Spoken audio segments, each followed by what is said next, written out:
afternoon, learners of the Northern Cape. Welcome to our revision session for business studies this afternoon. Welcome, Amanda. Thank you, Melanie.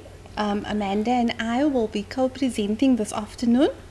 And learners, today in our revision session, we will be focusing on, and if we go to the whiteboard quickly, we're going to be focusing on questions related to legislation, strategies, leadership and management, insurance, workplace forums, forms of ownership, creative thinking, and career pathing.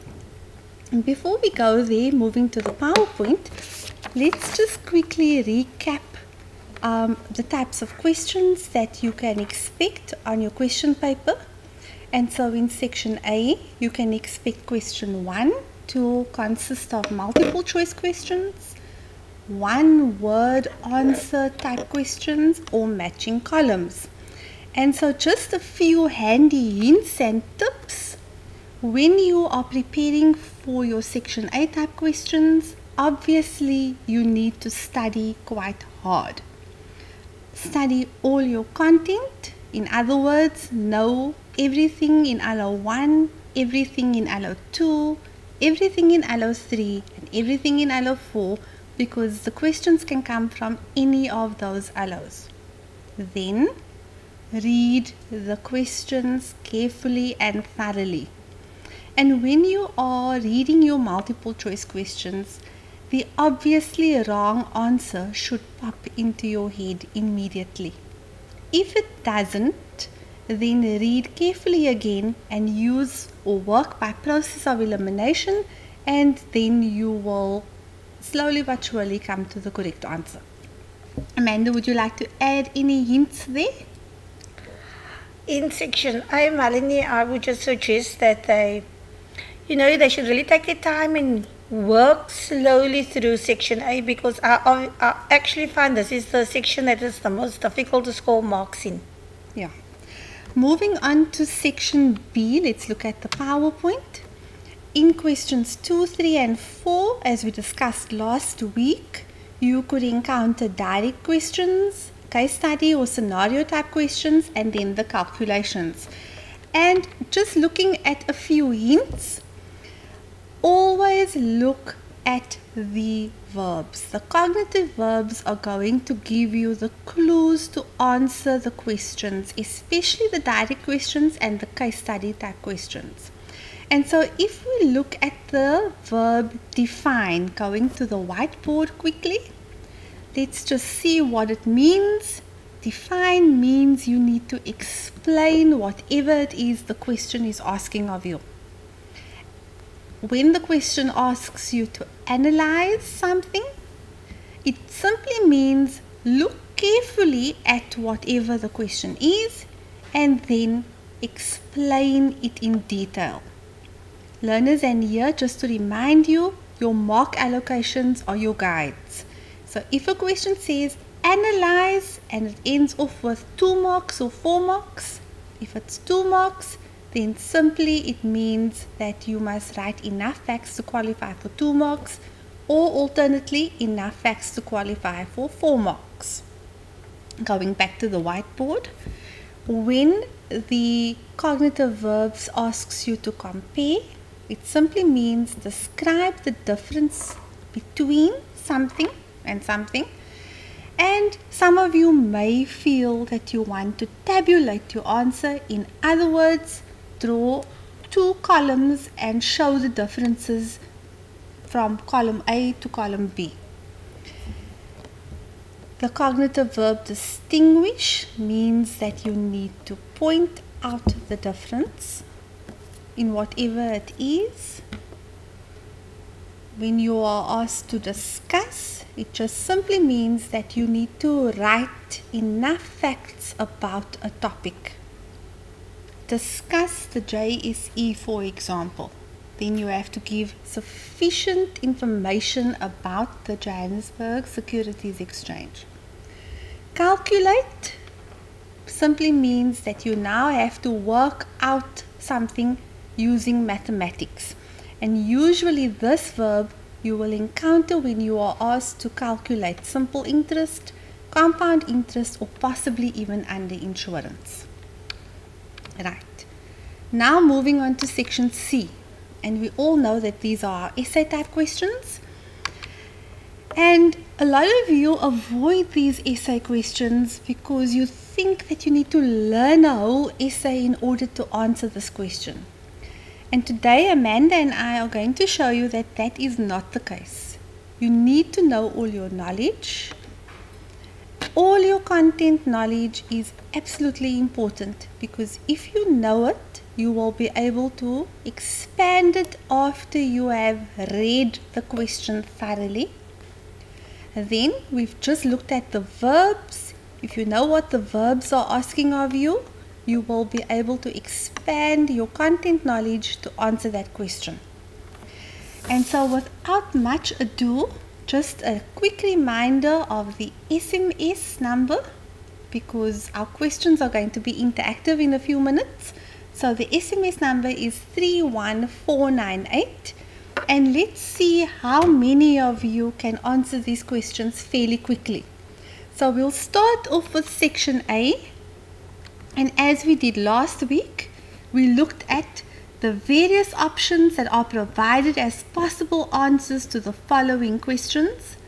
Choose the answer and write only the letter A or D next to the question number in the answer book. And so here comes the first question. This act makes provision for employees to strike legally. Is the answer A, the Labour Relations Act, B, Basic Conditions of Employment Act, C, Employment Equity Act, or D, the Black Economic Empowerment Act? You have a few seconds, and at this point I can't see that we have anybody responding, Amanda. So do you think we should give the answer and move on to the next question? Yes, Melanie, I think we should do that. And just while we're waiting for them to answer, we need you to remind you, grade 12s, the legislation is very important. You need to know these acts. You need to know the advantages of these acts, the disadvantages, as well as the purpose. We don't have any schools logged in yet onto the system, so I think we should answer them. All right, and so the answer, learners, is A. Moving on to the next question. The monitoring of best business practice includes economical, environmental, and social issues. This is largely due to A, the SWOT analysis, B, King's Code, C, general management, D, problem solving. Just a reminder, learners, we are waiting for you to SMS the possible answer. The SMS number is 31498. And while we are waiting, we'll give them a minute or so, Amanda. We can do that. While we're waiting, grade 12, just as a reminder, the following acts, your SWOT analysis is going to be a tool when it comes to analyzing your business and your business environment. The second one was the King's Code. The King's Code, you need to know, is the act governing corporate governance, problem solving, and general management, which is your business function. Melanie, I don't think the schools are logged in yet, so we need to just give them an answer. Your answer is B, because your King's Code obviously deals with corporate social investment and corporate social responsibility. All right. Moving on to the next question. Giant crisp manufacturers wants to expand their business operations by purchasing a potato farm. This is an example of A, forward integration, B, vertical integration, C, lateral integration, and D, horizontal integration.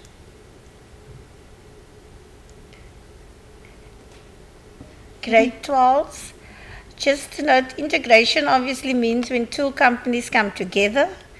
And some of us have difficulty understand the difference between horizontal and vertical. So just horizontal integration is when two of the same types of business integrate in the same industry.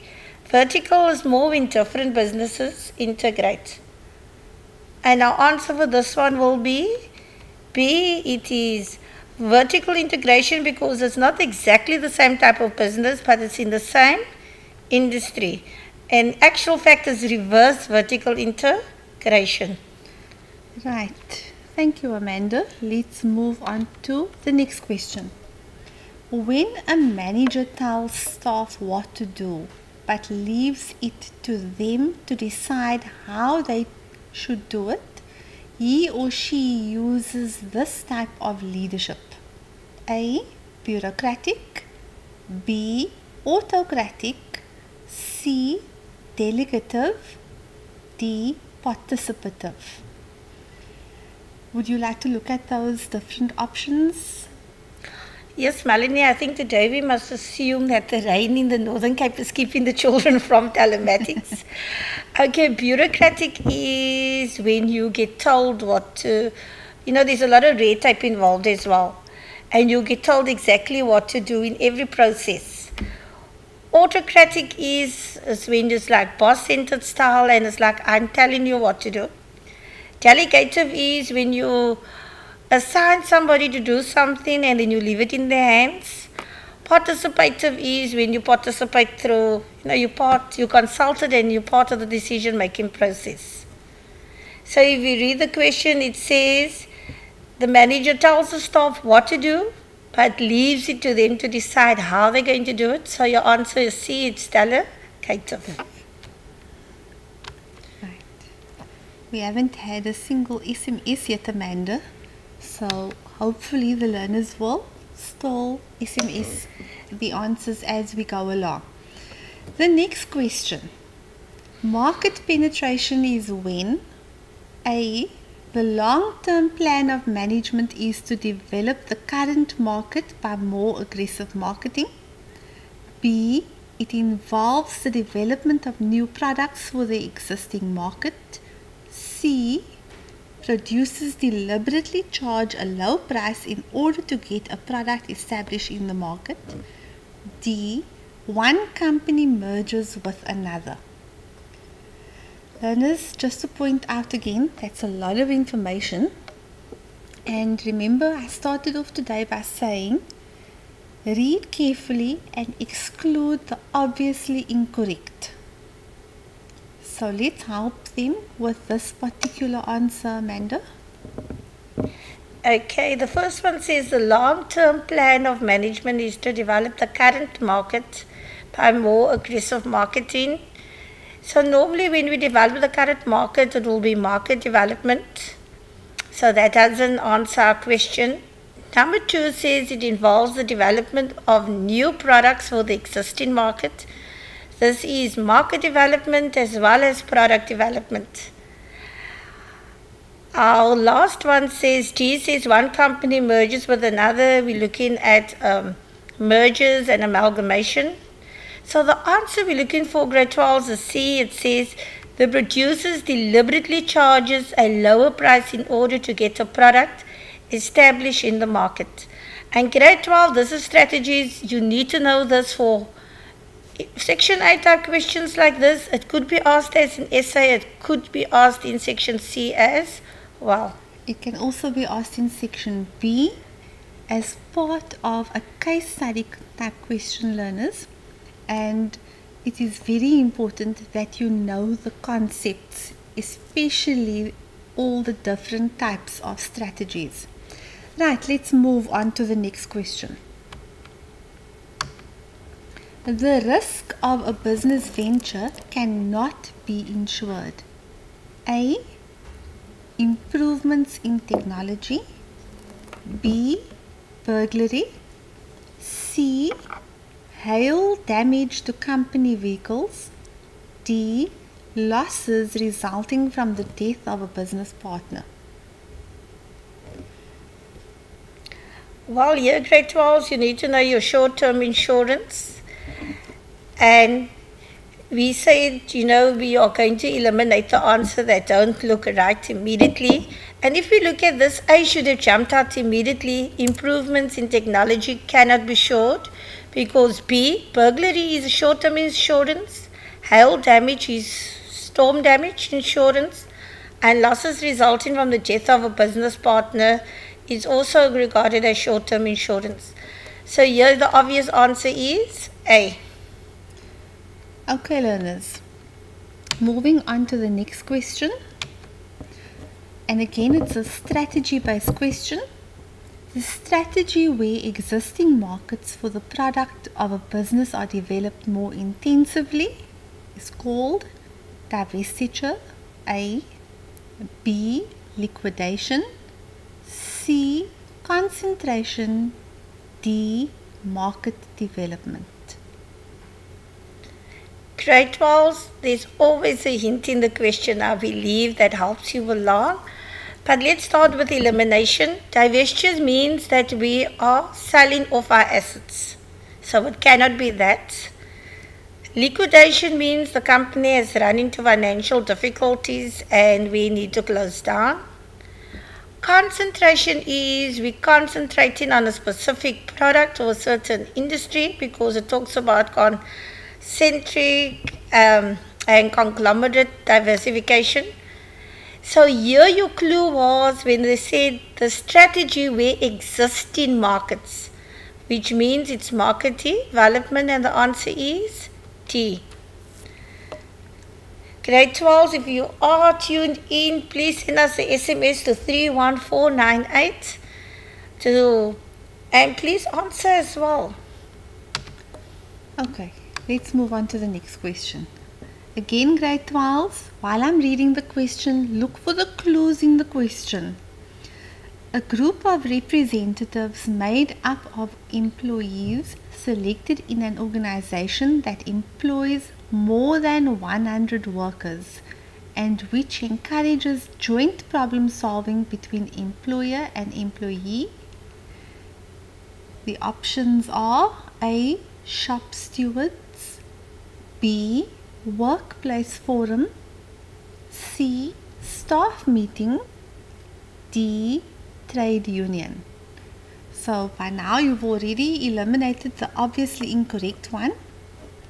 The question, Amanda, is talking to them about employees in an organization that employs more than 100 workers. Okay, Melanie, the obvious answer here to eliminate would be shop stewards, which is A, and C, which is staff meeting, because they've either been looking at workplace forums or trade unions. And in this particular question, your answer will be B, which is a workplace forum. And grade 12, in the last few question papers, this is a very popular question in section B, where they ask you to discuss what the workplace forum is and the functions of them. So you must absolutely concentrate on workplace forums as well as on trade unions. Right, now we're changing gears slightly and moving to forms of ownership. These forms of ownership do not have separate legal personalities, and the owners are liable for the debts of the business. Now grade 12, again the clues.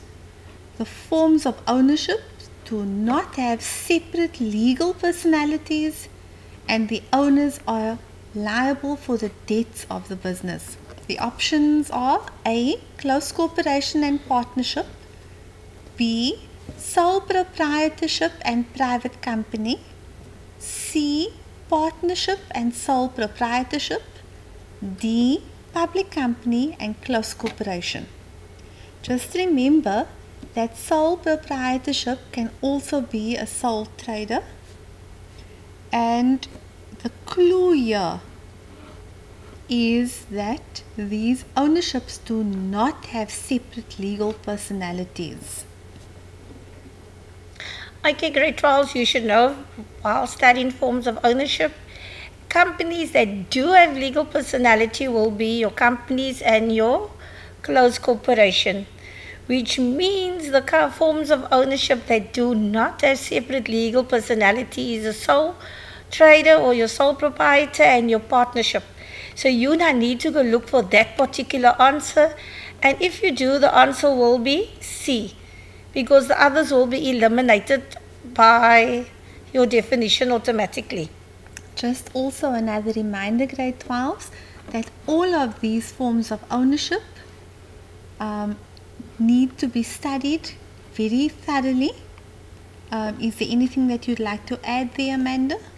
Yes, they could be asked as an essay in section C.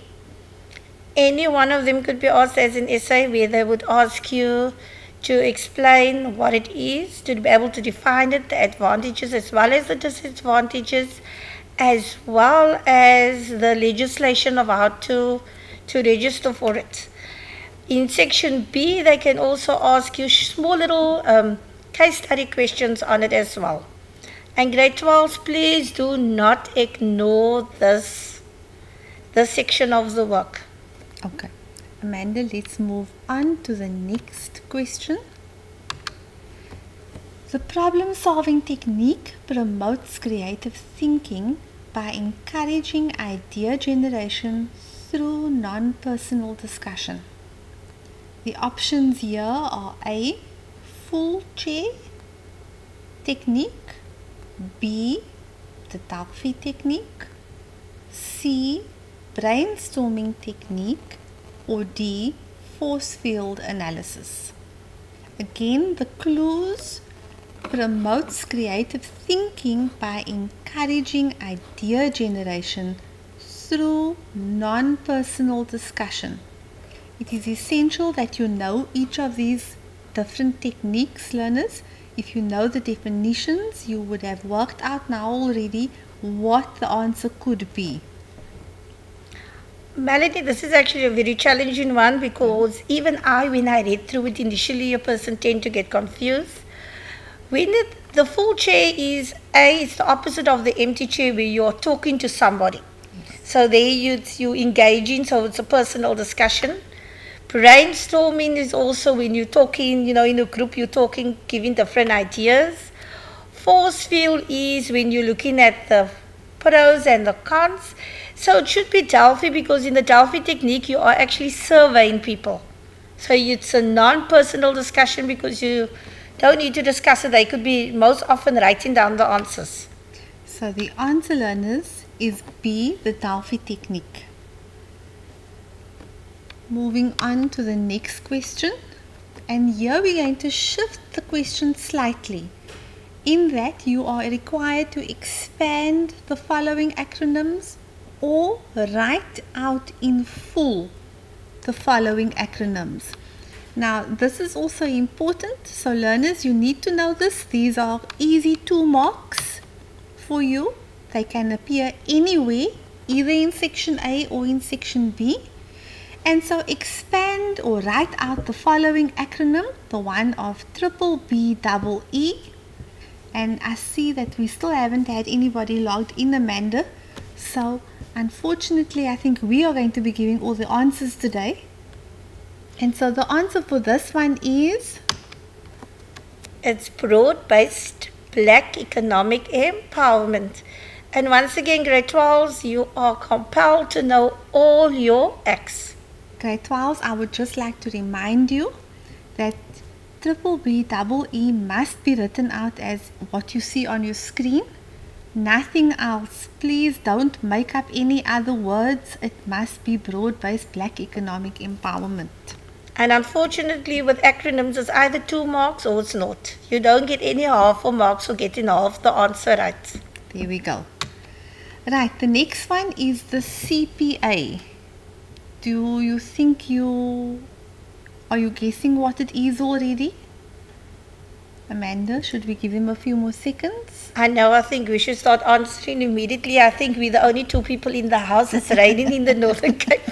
Okay, and so the answer is? Your Consumer Protection Act. Grade 12s, this act hasn't been asked yet, so I suggest that you study this one very, very thoroughly. Alright, and the next acronym, this is COIDA. And so this is a little bit of a tongue twister. For those of you who were listening carefully to Amanda, she said you either get all of it correct or you lose the marks. So let's look at it. Compensation for Occupational Injuries Disease Act. And grade 12, that will also look very familiar. We dealt with this when we did insurance. So remember, this is one of our compulsory insurance, so you need to know the act and you need to know why it is compulsory for businesses to take this type of insurance. Right, the next acronym, the BCEA.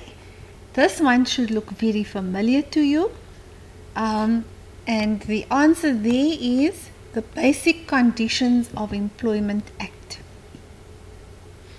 And Melanie, just a word of caution at this act. This is one of the acts we need to study very carefully. With the other acts, we can, with the purposes, we can write it in our own words. But here when it comes to the Basic Conditions of Employment Act, if you have 21 days consecutive leave, when for your annual leave, you can't make it 22 days. Yes. It stays 21 days, learners. So for this particular one, you must be very, very meticulous.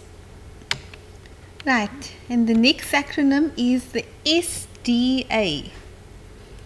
And so the acronym stands for the Skills Development Act. Would you like to expand on that for them? All that I can say, grade 12, here with the Skills Development Act, remember this act can be asked in various combinations. We can ask this with your human resource functions. We can ask it with training. We can just ask it as one of the acts as well. So you need to go thoroughly through the Skills Development Act.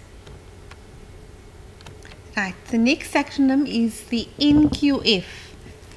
And this act, when written out, will be the National Qualifications Framework. And once again, it's also closely linked with your skills development as well. Yes, you are right there, Amanda. Right, let's look at the next acronym, BEE. And so when expanded, it then becomes Black Economic Empowerment. And just grade 12, just take note, there's a difference between Black Economic Empowerment and broad-based Black Economic Empowerment. If you're not so familiar, go back into our other telematics sessions. One of the telematics sessions covered it completely. Right, this acronym should look very familiar to you, the NCA. And when written out in full, it becomes the National Credit Act. We all know this one. Please don't make a mistake on the exam. And let's move on to the next one.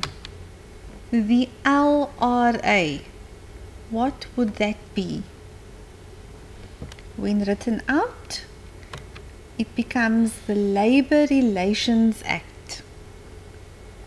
Another important act to go through, grade 12, your Labor Relations Act goes hand in hand with your trade unions as well as your human resource function.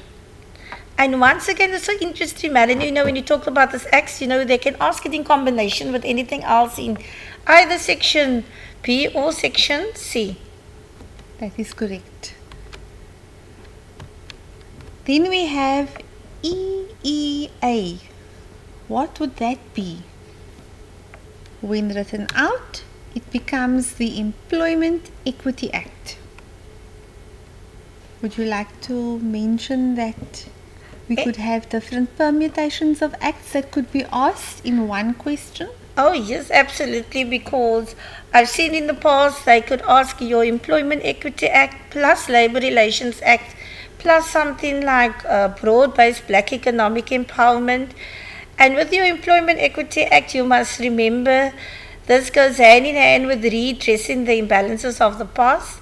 As I said earlier, grade 12s, as part of your revision, you can Google or go on to YouTube, type in telematics, and all these sessions is available which will be able to help you with your revision.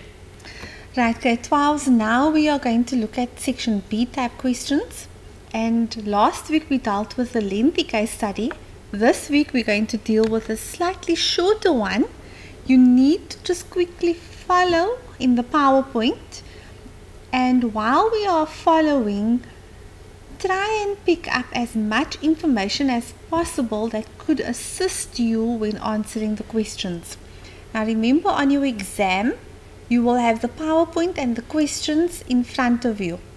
It's a good trick to always read the questions first.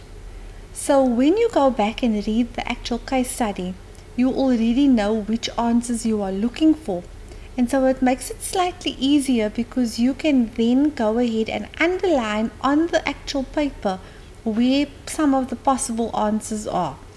So moving to the case study, let's look at Beads and Threads Proprietary Limited are in financial trouble and have decided that they need to downscale in order to reduce their costs.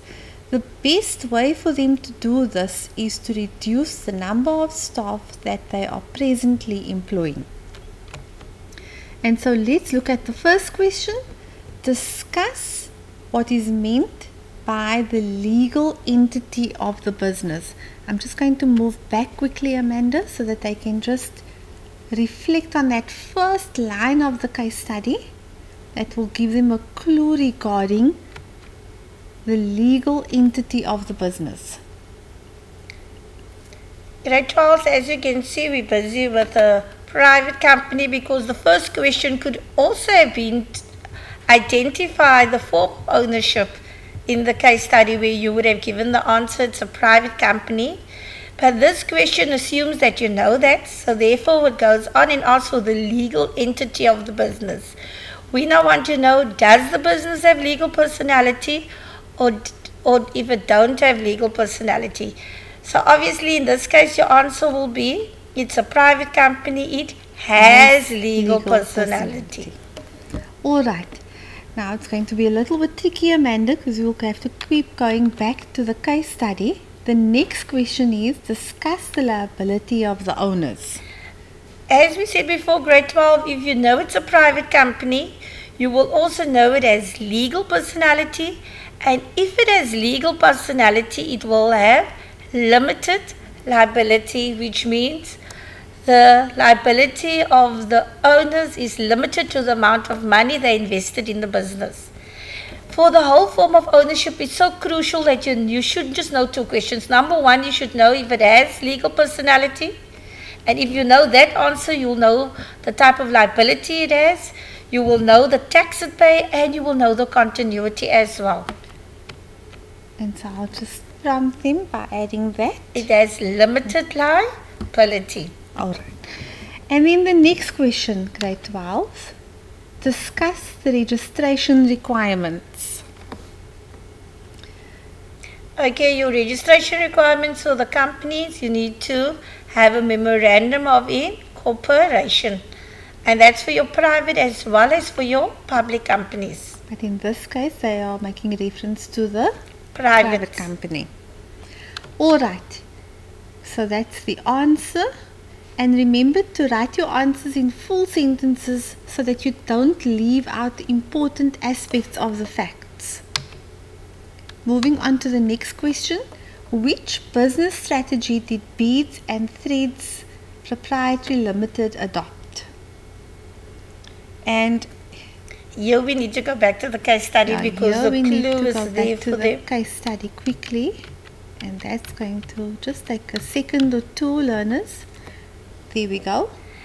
The second part of it says, of the case study says, the best way for them to do this is to reduce the number of staff. Now to reduce the number of staff is the definition for the word retrenchment.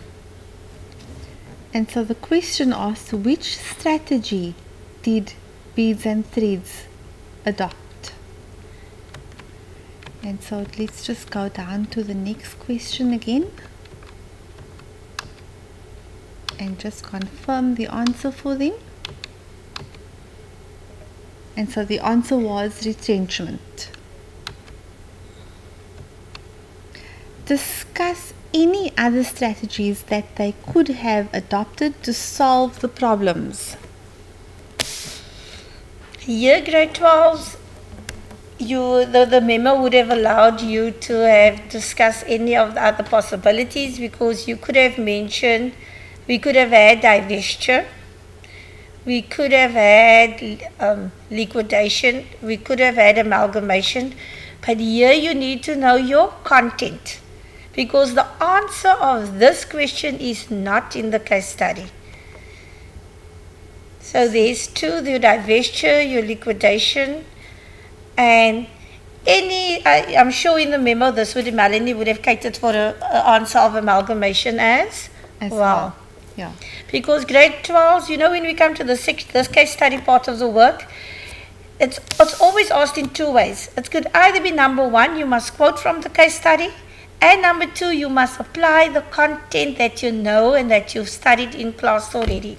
We also saw in last week's case study, there's usually one question, Amanda, that where the answers is not found in the actual case study. The answer is determined by the learner's actual content knowledge. Oh, absolutely. And what I find with my learners, where they ask you to quote from the case study, give as much information as possible, because they underquote. They just quote one word out of context that don't make sense. So when they ask you to quote from the case study, you write down everything that you possibly can. And also remember to write in full sentences. And now, learners, as promised last week, we are going to look at the essays. And so last week we started out by identifying the possible essays that could appear in Learning Outcome 1. And we spoke very briefly about the Porter's 5 forces model that could be asked as an essay. However, in this section, it contains a lot of legislation, as we discussed previously. Amanda and I have thought that all aspects of the broad-based Black economic empowerment and BEE could be a possible essay, or a possible essay could come from each sector and describe the environments related to those sectors. A possible essay could have been PESLE, which deals mainly with the macro environmental challenges, something that we also covered in an earlier telematics session. And then looking at the National Skills Development Strategy and the Human Resource Development Strategy and the legislation that goes with that could also be asked as an essay. Balanced scorecard could also be asked as an essay. And then identify and discuss socio-economic issues that warrant social responsibility. So what Amanda and I have done today, we are going to look at broad-based Black economic empowerment and EEA, Employment Equity Act. And Amanda is going to talk you through this particular essay. Now, what is important, learners, is when you approach section C and you encounter a question, for example, that you haven't anticipated, don't discount answering the question. Try and filter from your content knowledge, in other words, everything that you have studied, what the possible answer can be. And you never know, you may just be lucky in putting together the essay. And so Amanda is going to show you how to answer that first essay. Yes, grade 12, the first thing that you need to remember when it comes to your introduction. Firstly, you must have an introduction, body, and a conclusion. And you also need to be very meticulously know before the time what do you need to know. So by your introduction, 3 facts, 1 mark each. Your body is going to be, you need 14 facts times 2 marks. I always say to my learners, you write an extra 2. So you write 18 facts for 2 marks. And then last one is our conclusion. 2 facts times 1 mark. So you more or less know how much marks you are going to require. So we start with our introduction. The first thing that you can write here for both of these acts is, these acts came up after 1994 and it redressed the imbalances of the past. Over there you can see I have 2 facts. You can now mention any of the third one. You could have started out by saying, defining what the Employment Equity Act is, or you could have defined what the Broad-Based Black Economic Empowerment Act is about. Then the second section is your body, obviously.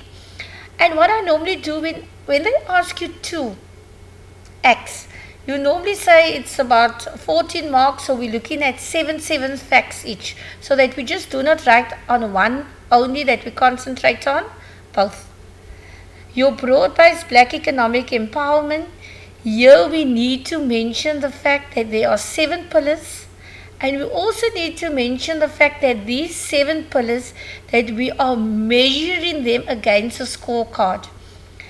And quickly, just to refresh your memory, here we're not going to discuss this in detail. Always it's like, what content must you cover in this essay? You must mention the word ownership. You must mention the word management, preferential procurement, skills development, enterprise development, corporate social investment, and the Employment Equity Act. Now, most of these concepts you must know from other work as well. Corporate social investment could be an essay. Your skills development comes from your Skills Development Act, so you are familiar with these concepts, even if you did not study this essay per se. And then when we look at employment, your Employment Equity Act, the purpose of the act is to eliminate discrimination. It's done through affirmative action. You could also mention concepts like it promotes inclusivity. You can mention inclusivity goes with the word diversity as well. You mentioned that. So you can actually link these things. You could even link to also get your marks for synthesis and originality. You can link your Employment Equity Act. You link it to the whole essay that you would have written when it comes to inclusivity. You actually link that in there as well. Remember, Amanda, to qualify for originality marks, learners, you actually have to give an example. So in this case, you will be required to give specific examples depending on which act you are actually going to work with. Something I would also like to just remind you of, as Amanda mentioned in the body, and just going back to the PowerPoint slide, when you speak about ownership, it's not enough to just mention ownership. You actually have to explain what it is that you mean there. Remember, as Amanda broke down the facts for you, it is better to write everything you know than to leave things to chance. The same with management. Write as much as you can about management or preferential procurement, and even in terms of skills development, expand what you are saying there. It's not just okay to give a definition of it, and then link that to show that you are focused on the question and to qualify for those synthesis marks. Link it to the question. When you speak about CSI in this question, it would be a good idea to also give an example, Amanda. Oh, absolutely. I mean, a simple example could be with Employment Equity Act, like a company like Old Mutual, they have a recruitment policy where they recruit people that are, physically challenged. Yeah. And then remember to write in your actual essay, write on the line, for example, and then state the example. It just makes it clearer for the marker. Something I also would like to point out is you can write each point on a new line, provided you write full sentences. Don't forget to write the word introduction and body as mentioned, and then finally conclusion as well. Yes, grade 12s, and please, you are concluding the topic. You are not concluding that you enjoyed writing this essay. So your conclusion is going to be that if businesses don't comply with these acts, then there is penalties and they could pay a fine. Remember, this is linked with your legal environment, so it is not a matter of choice. It's a matter that you are compelled to do this. So learners, there we've gone through an LO1 type essay, and Amanda and I have given you a few handy hints. So let's look at the LO2 type essay, and something that has never been asked as an essay before, and it's quite possible. Is presentation of business information. Now this can be asked representation or interpretation and evaluation of business information in a non-verbal formal manner or in a verbal formal manner. Alternately, presentation of business information can be linked to responding to questions and handling of feedback. Now this essay, let's just look at what the introduction would be. Usually the purpose of business information is so that companies' management can take decisions. So they use this information and they base the decisions that they make on the information. So that would be a perfect way to introduce it. And then also to mention something about what presentations are. And then moving into your body of your essay, let's quickly look at what you can mention in answer to the question. So depending on what the question was, you would then mention that information can be presented verbally or non-verbally, and you would expand on that. Again, to qualify for originality marks, it would be a good idea to give an example. Then the next aspect of your question, and remember, every time you're starting with a different section, remember that it becomes new paragraph, and this thing gives you the 2 analysis marks that will qualify you for analysis insight marks. So now we move on to the different types of business presentations that you could have, and then we move on to the aspect of questions, handling of questions, asking of questions, and how the person presenting the information should then cope with that particular aspect. And so usually when we are asked questions and we're doing business or we're doing presentations, it's just important to remember how to manage the questions.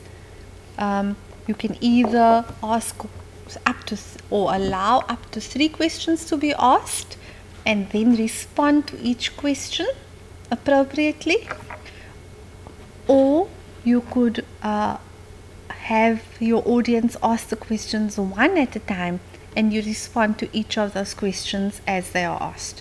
So that's what I mean when we speak about expanding on management of the questions. When I speak about manner, you determine the tone of the presentation by the way in which you are going to approach how the questions are answered. It's a good thing not to become too defensive.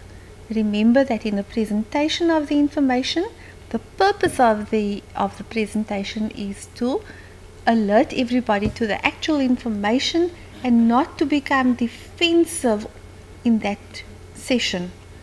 Your approach is also important because that will determine whether your audience will listen to you or whether they will actually switch off from the presentation and maybe have a quick power nap or 2.